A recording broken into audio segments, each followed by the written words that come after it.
अनुभव कहे मैं उमा अपना हरि भजन जगत सब सपना लोग कहल कि बात मत कहेंगे तो शंकर भगवान के मत कोई कहल कि राम नाम सत्य है कहले कि नहीं राम नाम सत्य अंतिम में लग जाता है ये तो अंतिम में लग जाता है नारद भगवान कहने कि हमें अभी अभी घटना देख के आवत नहीं अभी अभी तुरंत एगो समाचार देख के आवत नहीं वो पृथ्वी लोक से अयोध्या नगर से के कर नाम है सत्यवादी राजा हरिश्चंद्र कवि के भाव लगत बबुआ सत्य के पुजारी राजा हरिश्चंद्र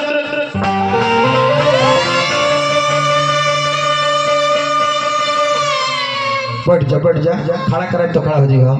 रहले बड़ा स्वाभिमानी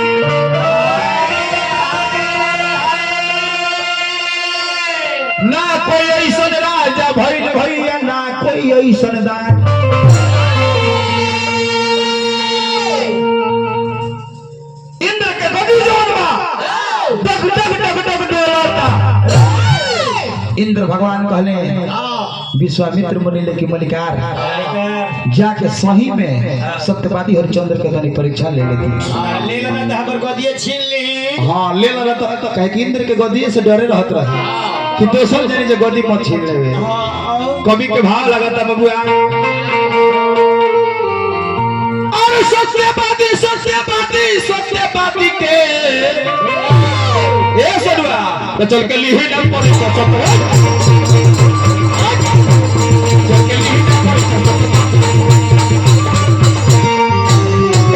तो सत्य के बल से ही लगाई नरासो सत्य के बल से ही लगाई नरासो सत्य के बल से हिलताई नरासो लगता कि हमारो न बची हम सिंहासन ए बाबा हम के बचा ली बर्बादी से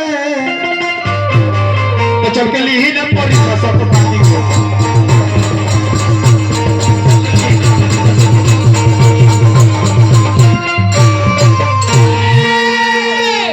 प्रमाण मिला तो मालिक ब्राह के रूप धारण करके विश्वामित्र मुनि राजा हरिचंद्र के बगीचा में आईनी आ बगीचा के जानी जो फूल के तहस नहस करनी मानी दौड़ के जाके राजा साहब भी कहता कि मलिकार एगो ब्राह आइल बा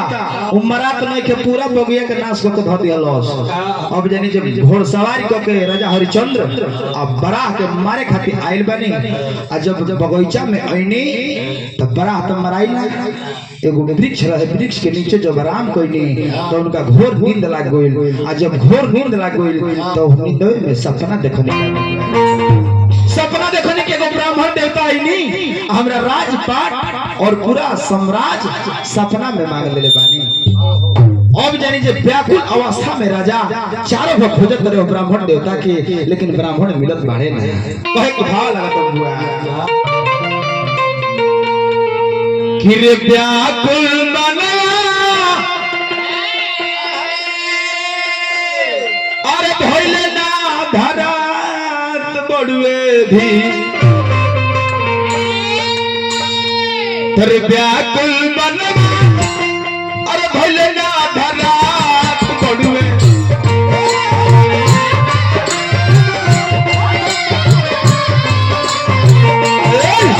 रे व्याकुल बना भइले ना धरात बड़ुए भी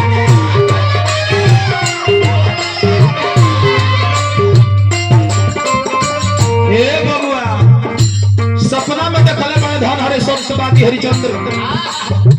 अपन साम्राज्य और ब्राह्मण देवता के देवे खातिर खोजत है कोई सोन फेरा में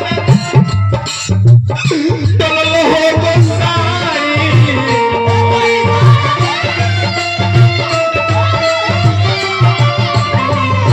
चले चरा को अकेला चलाई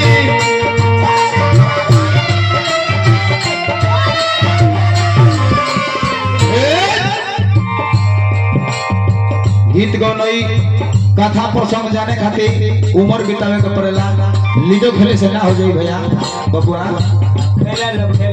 हाँ लीडो खेले से गौनई ना हो, पढ़े के पड़ी रियाज मार लो रियाज मारो ना ना ई नचनियन के झुरावे के थी कि ना ब्यास देने ताकि ना बेइज्जत होई। लीडो बहुत समान कर लो। अरे चले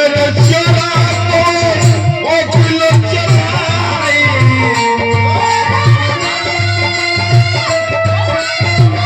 अरे कोना या तेरा दिल हो बसाई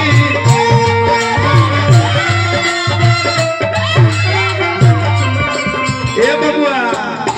बोला भैया रहे रहे मना रहे रहे मना भूखता अभी रे व्याकुल मना धैर्य ना धरा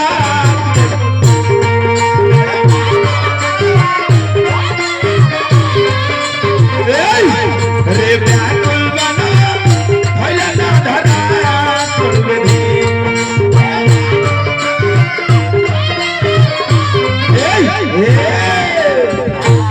हजार हजार के पुरस्कार हमने के फेर धनजी बहनो धनजी बहन नाम पर अच्छा हाँ हमरा स्वागत करता हमरा सरगुण बाबा जी के पुत्र बानी उमेश कुमार जी हजार हजार के पुरस्कार देने बार बार हार्दिक हार्दिक अभिनंदन। अब यानी जे राजा व्याकुल अवस्था में ब्राह्मण देवता है खोजत नहीं और तब तक वही बीच में ब्राह्मण देवता उनका दरवाजा पर आ जाता है। भले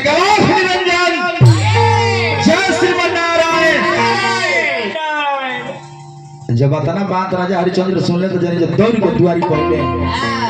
कहले कि बाबा तो हाँ राजा कुछ याद बा तो हाँ याद तो बा हाँ तब तो चतुर बड़ा अतने कभी ले तो नहीं कहले कहले कि तब तो बहुत चतुर बड़ा तुम इन्हें रानी कहता कि छोड़ी महाराज लेकर और सपना के बात झूठ होला कहले कि ना हमार नाम सत्यवादी हो तो सपनों के बात सत्य होके के चाहिए ना बबुआ। अब सब राजपट मांग ले चाबी भी सब जितना भी उनका तिजोरी के चाबी रहे कहले कि दान के बाद उपदान होला उपदान में राजा हमरा के का देता रहो गुरदक्षिणा में का देता रहो तो 1000 स्वर्ण मुद्रा जानी जो गुरदक्षिणा में मांगले आ 1000 स्वर्ण मुद्रा गुरदक्षिणा कहने कि से उपदान जोन बा जा मंत्री उपदान ले आके बाबा के दो तो कहले कि राजा रुको होश में उपदान देता रहू केकर संपत्ति हो संपत्ति पर हमारा अधिकार बा। अरे पूरा राजपाट दान दे तो जाता नहीं हम अपने शरीर के बेच देबो तो कहां बेचबो पृथ्वी पर ना तब कहले तब तो चल जा काशी नगर शंकर जी के त्रिशूल पर बसल बा ओहिजा जाके अपना शरीर के बेच सकेला आ बेच के जो हमार 1000 स्वर्ण मुद्रा बा वो हमरा के दे सकेला। 30 दिन के टाइम रहे 30 दिन के टाइम रहे अब तब तक एगो रोहित लइका संगे आ सभ्या आ राजा हरिचंद्र खड़ा हो जाए लइका जानी जे भूखाइल रह लइका जानी जे भूखाइल रहे लइका जौन बा बाबूजी से ना कह के माई से कहता कि अरे उठल गोरा में थोड़ा कोरा अरे ललनाद माई अरे उठल गोरा में थोड़ा कोरा ललनाद माई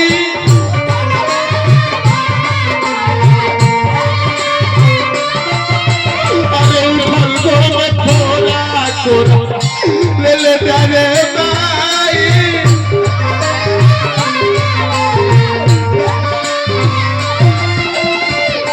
सत्यवादी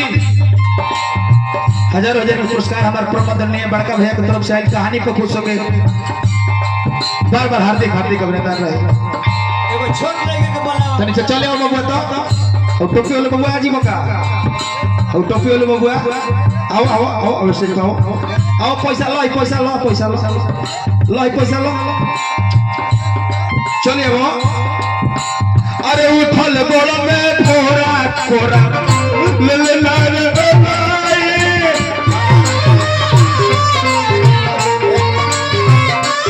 उठल बोला में थोड़ा कोरा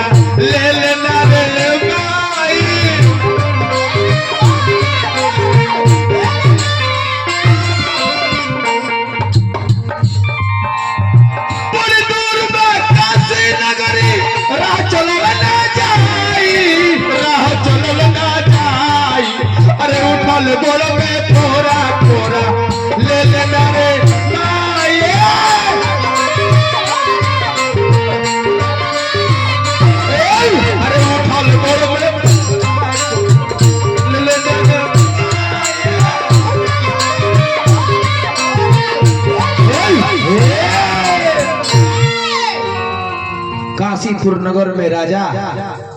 अपना शरीर के सभ्या के शरीर के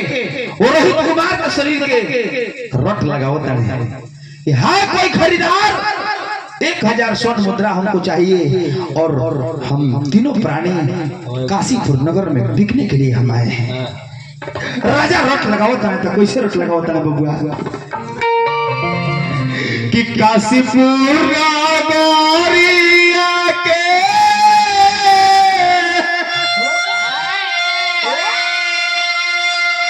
अरे बिचई बाजारिया में धोधारे समय के मार जकरा पड़ जाई ए मलिकार निमनो आदमी जानी जो बौरा बन जाला कि के बड़ुए मोरा खरीद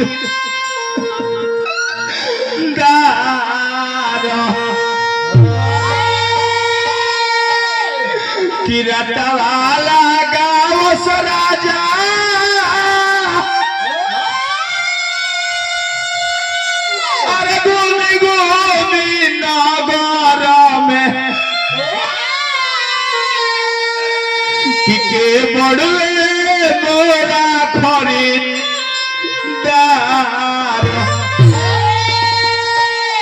उतने बात यदि सुन ले वो पंडित जी जो हाजिर हो गई। पंडित जी कहने की हे रानी के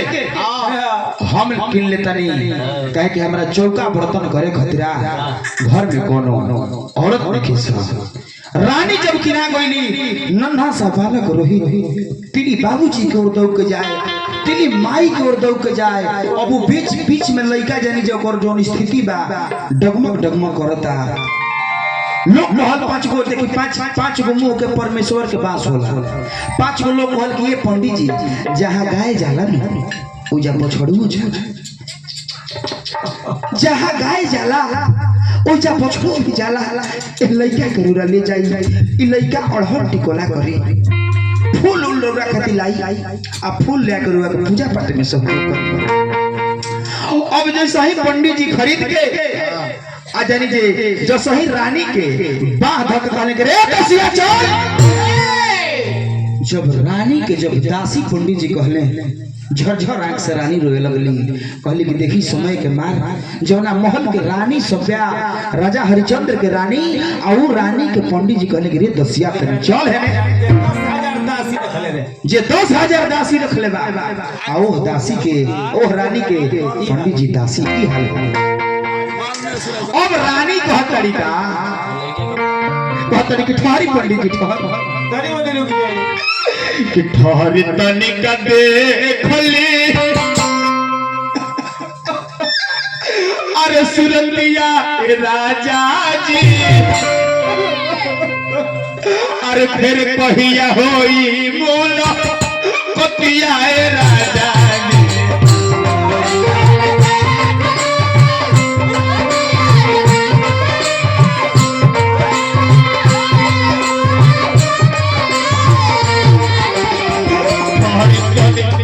देखली सुरतिया राजा कहिया होई बोला कतिया राजा जी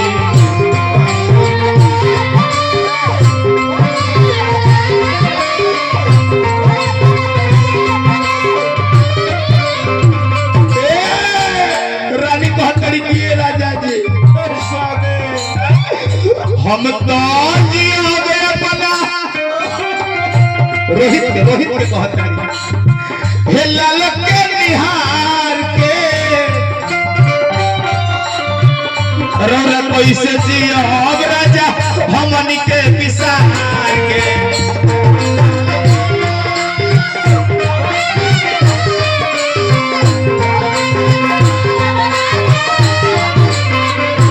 हम तो जियो अपना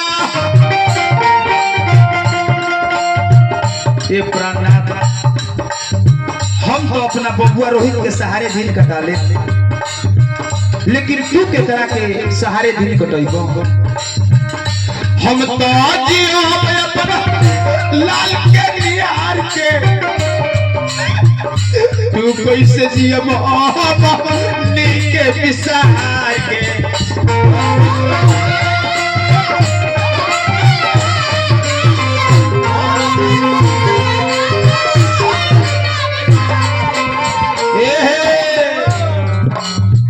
के करा से कहो दिल के ए राजा के करा से कहो दिल के करा से कहो दिल के अरे बतिया ए राजा जी फिर कहिया होई मुलाकातिया ए अब इन्हें पंडित जी लेके अजानी जे रानी के चल देने आ तब तक इन्हें राजा हरिचंद्र के कलुआ नाम के वो डोम खरीद लेने आ पंडित जी विश्वामित्र मुनि जब प्रकट भइनी अपने 1000 स्वर्ण मुद्रा उनका के दे देनी आ तब कलुआ डोम हरिचंद्र के बाह धइ के आ कलश के चलो जाओ तारा के ड्यूटी लगाए असही खरीद ले बने पूछले करी तोर नाम का है तोरा के किन लेने तो राजा हरिचंद्र कहतनी कि नाम हमार हरिचंद्र हो कहले कि ना भगबे पूरा परिवार बेचा तार लोग बाजारी में आ कहत रहे कि सत्यवादी हरिचंद्र नाम है आज के बाद तोर नाम रही हरिया आज के बाद तोर नाम रही हरिया ओ जानी जो सत्यवादी हरिचंद्र के हरिया के रोल में जो ड्यूटी मिल गई कहा घाटिया में शमशान घाट में वो घाट के नाम का रहा मरण कालिका घाट अरे ये सब का लइका सब उतरू है लोग इसको कोई दिक्कत नहीं है लेकिन ठीक है बा बेचारा गावत रहे कोनो बात नहीं कहना इनको आवाज ठीक है ना कित गो नहीं बढ़ेगा उतर है अब देखी कौना तरीका से राजा हरिचंद्र वो डांटा मंगा ली उन्हें से डंटा मंगा ली तो कोनो दिक्कत नहीं कहते धराओ भैया डंटा धराओ डंटा धराओ कमर लेके चलो तने रोले अरे बोका राजा हरिचंद्र मगर कौना तरीका से रोल में अपना हरिया मुर्दा घाटिया में ड्यूटी देता रे मुर्दा घाटिया में ड्यूटी अपना रोल कर के कोलास जरो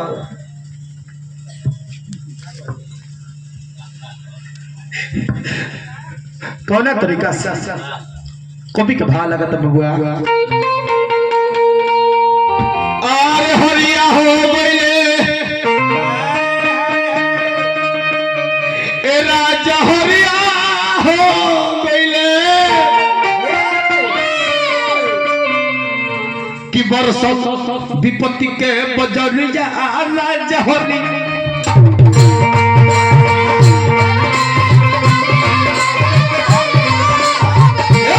विपत्ति के बजरिया राजा हरिया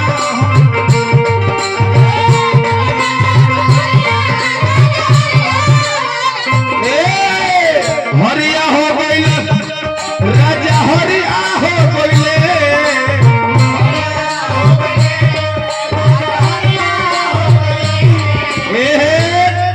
कोई भी ना करेगा लाश से यहाँ पर जराएगा यही हमारा जो कानून मालिक का आदेश है कि बिना कर कफन दिए यहाँ कोई लाश नहीं दफना सकता है मरण कालिका घाट पर ड्यूटी देता रहे चिल्ला चिल्ला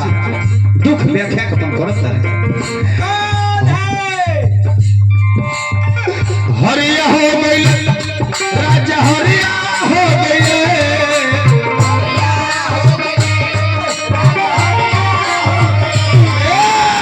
हरिया हो गई राजा हरिया हो गई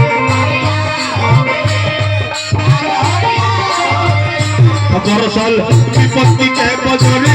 राजा हरिया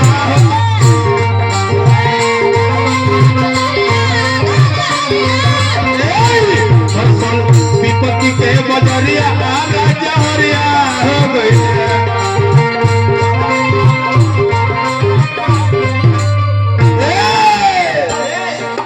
कहा गई राजपाट और कहा गई अटरिया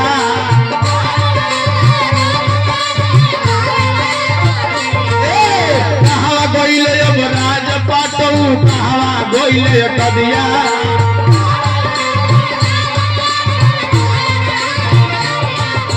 समय के मारे पड़ल राजा पर बिकले पुत्र और परसल विपत्ति के बजरिया राजा हरिया परसल विपत्ति के बजरिया राजा हरिया हो गई।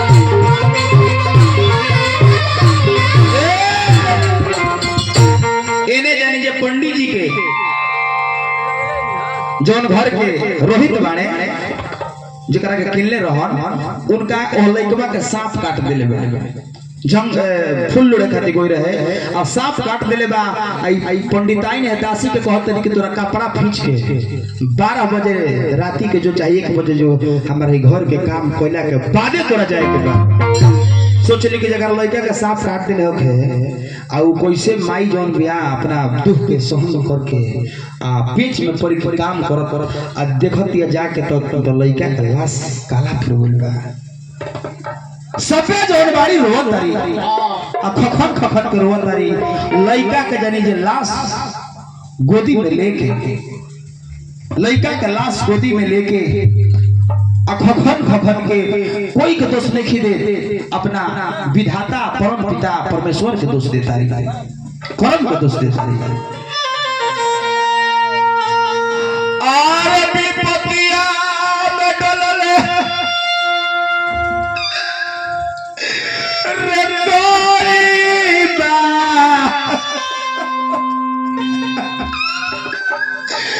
अरे विपतिया में डललो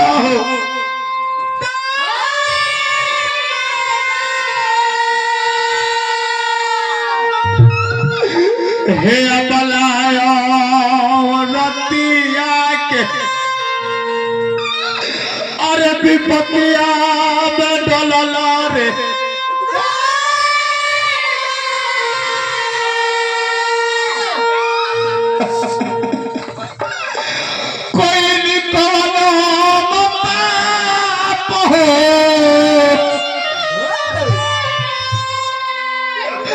हमारा बचावा के कटलस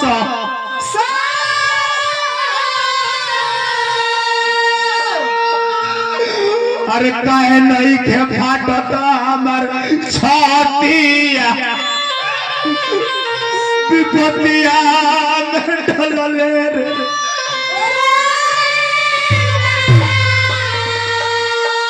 सबे महतरी की यदि सजनवा पूछी है कि बबुआ का कहाँ गवान देलू भेंट होई त का कहो कि पूछी है जब सजनावा तो करब करे बा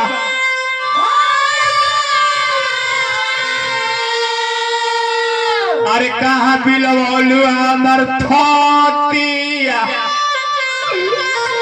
अरे विपतिया में डललो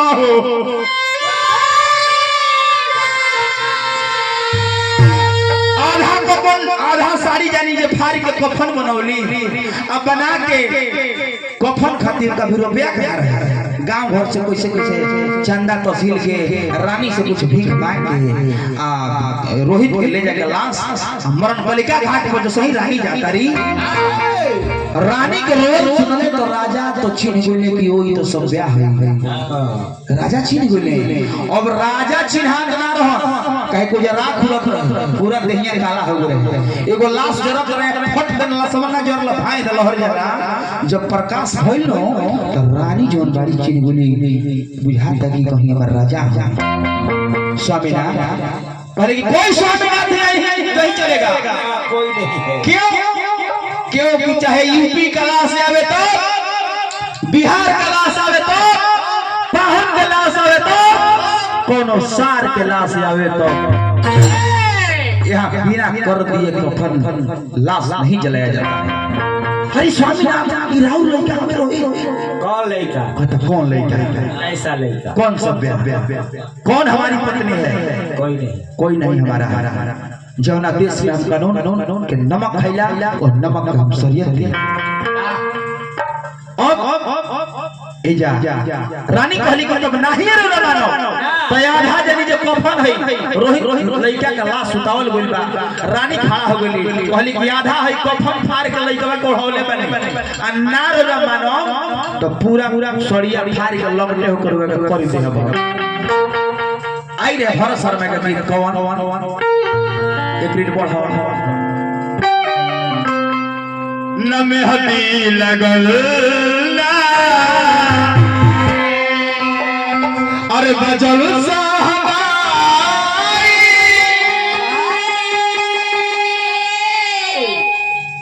ई कैसा होत बड़वे हमरो विदाई न मेहदी लगल रानी कहली कि राजा कहली कि राजा भारी के साड़ी के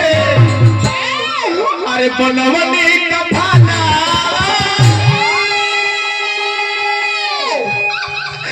अरे यो भले तो भले बादी अरे तन्नमा हो सदा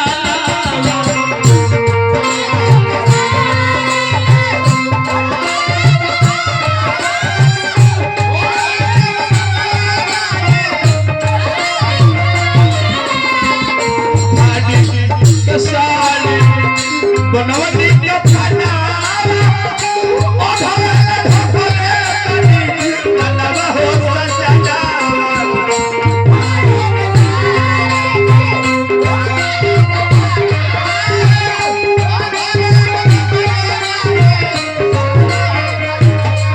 रानी चली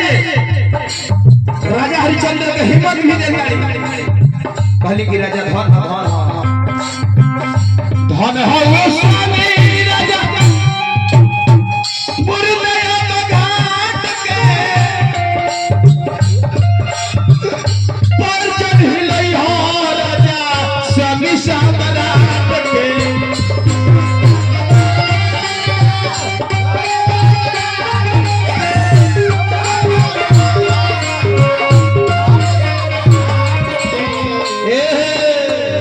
धर्म के खातिर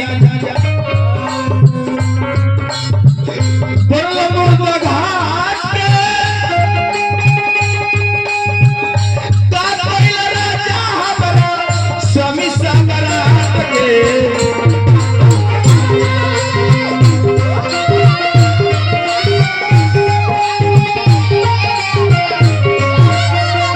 रानी कह करके राजा रोकल रही हैड़ी धर्म के प्रति संत के प्रति अपना एड़ी को रोक रही है राजा रोकल रही हैड़ी रोकल रही हैड़ी डगमगाए चराना ओ धरे तो बोले बानी अरे तन्नमा हो सजना झर झर जानी जे फूल के वर्षा होखे लागल राजा हरिचंद्र की सत्यवादी राजा हरिचंद्र की रोहित बबुआ भी उठ के जानी जे बैठ गेले सब लोग मान गेल कि नाय संसार में सब सुपा